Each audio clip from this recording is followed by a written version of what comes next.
Hi everyone, it's me, Tim. Today I want to talk about Fallout's starting date. And specifically, what I mean by that is why is the original Fallout set 84 years after the war? Now, I remember us talking about this. I remember there being a meeting where we discussed it because I'll get into as much as I can remember from that discussion because I remember taking notes, but I've gone through everything. I've even have digitized my handwritten notes that I mostly had at home, and there isn't a write up on that meeting. Now, it was probably destroyed because Interplay threatened me with a lawsuit after I left. So I destroyed all of the stuff I had at home. I talked about how I took a CD that had Fallout code, it had GNOW code, it had the initial graphics library code that I built GNOW from, which I used for the GURP star system generator that I've talked about. And it probably had digitized meeting notes on it. That thing was destroyed, it's gone. If there's any record on it, it was probably on my Interplay computer, which by now is certainly destroyed. I heard it was found at some point. Maybe the notes are out there, so who knows? All I can say is if you're one of the original developers with me on that team, an OG Fallout dev, if you notice anything wrong in this, let me know, because I would love to know if I'm right about what I'm remembering from us talking about when to set Fallout starting date. Now, I remember the first thing we wanted, one of the first things we talked about was we didn't want anyone in the vault to really know what was outside. We wanted it to be blank slate, tabula rasa. The player and his character don't know what they're getting into. That meant most of the people from the war probably had to be dead. We didn't want anyone who was likely to be sent out of the vault to have remembered being outside the vault. Putting it 84 years in the future meant if there were any people in the vault in their late 80s or older who could possibly remember what was outside the vault, these people weren't going to be sent out as the sole hope of Vault 13 to find that water chip. So what that meant was if you did encounter anyone in the wasteland outside of ghouls who become sort of immortal, but eventually they go feral, or a few mutants that may have been converted to a mutant after FEV was found, and those people were old enough to remember the pre-war, those are the only people who are going to have any memory of what life was like. Because 84 years later, if you encountered like a 90-something-year-old human, I mean, they lived through a war. Most of those people are dead. And the ones that aren't are probably medically not well off. So that's how we first started picking a time range. Like, let's have it so far in the future that most people pre-war are dead. At the same time, we didn't want it too far in the future. We still wanted certain items usable. I remember we talked about being able to find canned goods. And even though canned goods often say they're only good for 10 or 20 years, they're really good unless they start to expand. So if you find a can of beans and it seems like the seal's good and it's not swelling, it's probably good to eat. So we wanted canned goods to be good, which limited us to less than a century from what we could research back then.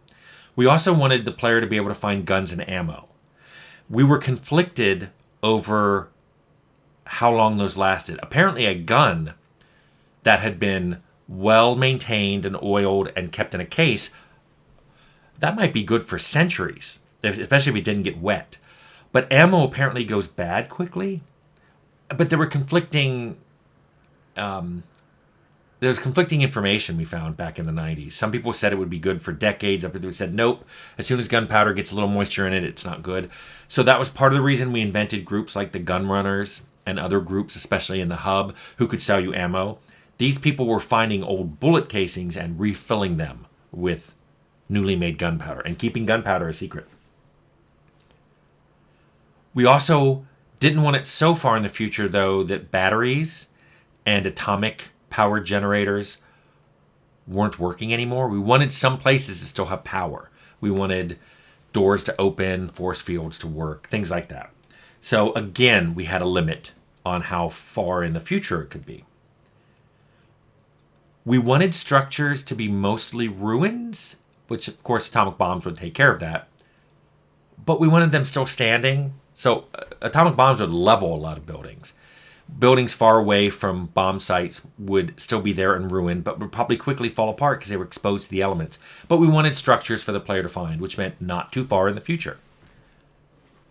We also talked at length about locations we wanted to go to, and that some of them implied vaults had opened since the war. The player vault 13 was designed to be a long-term vault, but not all of them were. And if you played Fallout 2, you find out that Vault City was created by a vault that did exactly what it was supposed to. It opened after a certain amount of time. They had a GEC. They put together a city. These were all experiments, and that was one that was supposed to test, could a vault be short-term, stable, and then reconstruct civilization after war? We wanted other vaults to have opened. Some, like the vault in Necropolis, was designed never to close, but we're talking about other ones, like Shady Sands talks about their place was created by people who left a vault when it opened.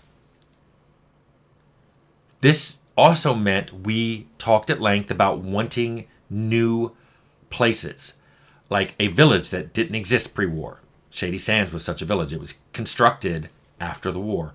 Maybe people lived in some towns. That's what the hub was. Those were people who either survived or had left vaults a generation or two before and occupied a lot of pre-war, half-ruined buildings.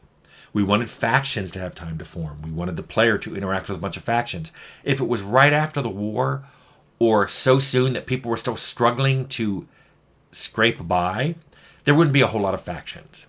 But if you give it enough time, a lot of these factions can form, especially because some of these towns were generational in the sense that most of the people you're meeting there grew up in that town. They don't remember coming from a vault. They don't remember the war. So this is the entire life they've ever had. So you end up with people forming factions because this is life now. This is what things are like. They have no memory of what it was.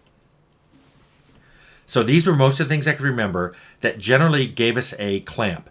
We couldn't go too early, or there'd be no time for some of the things we wanted to happen, like new towns and people forgetting the old ways. If you go too early, you don't get those things. But if we made it too late, then some things would have been used up or run out, so you wouldn't have had food, pre-war food, or guns and ammo. So we had that constraint. So we talked about it for a long time, and I remember we talked about 60, 70 years, and I think we ended up in the 80s just to basically push away most of anybody who could be alive. The very few people who are alive were not going to be out adventuring. So that's how we arrived at that. And I think it was interesting enough to talk about. I've seen it guessed at. I've seen people have... this is why I think Fallout is set 84 years after the bombs. But that's exactly why we did it. Those are the reasons that went into... Okay, we know our setting. How far along after the war do we want it to be? We want it to be post-apocalypse, but not so far post that everything's collapsed and everybody's dead, or it's a whole new civilization, and not so soon after the apocalypse that people are just still scraping by. So that's how we arrived at the timeline for Fallout. And seriously, if any of the OG devs remember anything differently, let me know.